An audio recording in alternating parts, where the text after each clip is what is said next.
Hey, Life Completer, this Sunday is going to be our last Sunday in the 40 Days of Renewal curriculum.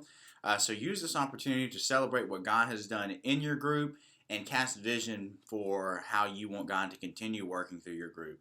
Be thinking about if you could lead your group to one place this next year, what would that be? Communicate that vision and lead your people that way, and draw near to Christ continually throughout your year. Just another couple quick updates. We have Wednesday night breakout groups starting up, and they're going to be a great opportunity for your members to be equipped in various life stages. We're having one on praise, one on spiritual gifts, one on grandparenting, led by Pastor Randy and others, and then we have one for men and one for women, as well as our ministry safe abuse training, which if you haven't been through, it could be an opportunity to go through that as well. And then don't forget about our 2500 and 2020. Please make sure you're filling out those cards and submitting those each week. But enough announcements. Let's look at what our lesson has to say about working hard and working diligently instead of embracing slothfulness. So this week we're going to be talking about embracing a Christ-like diligence.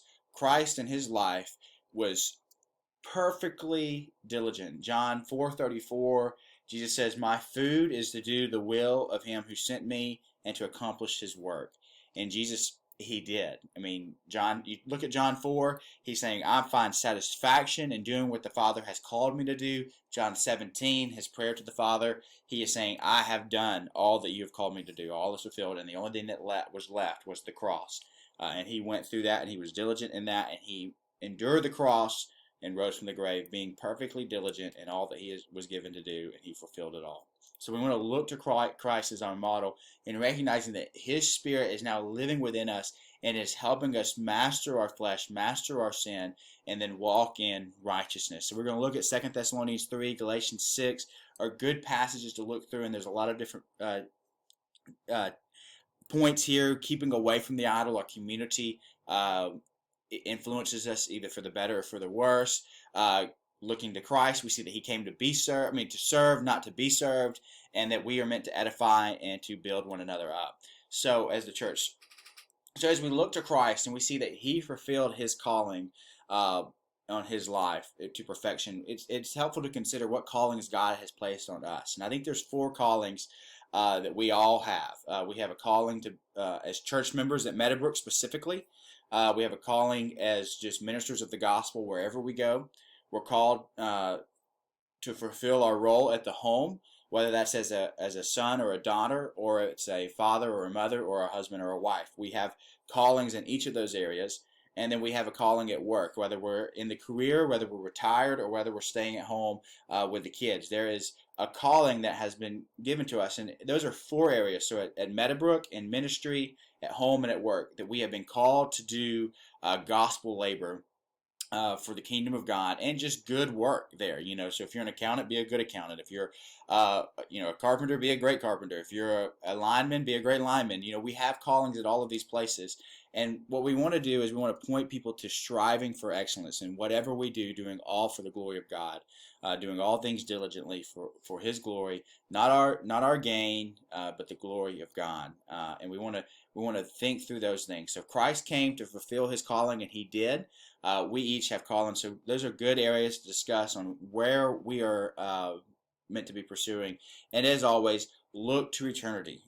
We are in a time of labor. We're striving to enter to the rest. We are doing kingdom ministry. We're doing, life and the drudgery of the day to day, and we want to be diligent in that.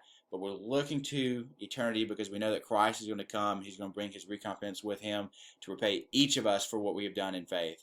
So we're trusting in that promise, and we're looking towards him for strength and for our model. And then a good thing is we're ending the 40 days. This is a good time to reflect on where did the 40 days of renewal journey reveal a lack of diligence. So was there a lack of diligence in making healthy choices, honoring your body as the temple of God, and stewarding it well? Was there a lack of diligence in developing your spiritual life in the disciplines of prayer, Bible reading, fasting, evangelism, whatever it may be? Did he reveal a lack of discipline there? And then did he reveal a lack of diligence to be purposeful in living for the glory of God at home, at work, in all of our areas, and the entertainment that we pursue? So just think about that. It's a good time to reflect and then apply it. We got some questions here, and think long term. Think, what do we need to do? We're wanting to be diligent, so we're wanting our character to conform to Christ's character, which will lead to specific actions. And then think about some goals. Think about long term. What do we want to do? Where do we want to be in the future? And thinking about how diligence can play into that. So that's it for this lesson. I hope you've enjoyed the 40 days curriculum. I think it has been very impactful in just my own life, and I look forward to seeing you on Sunday.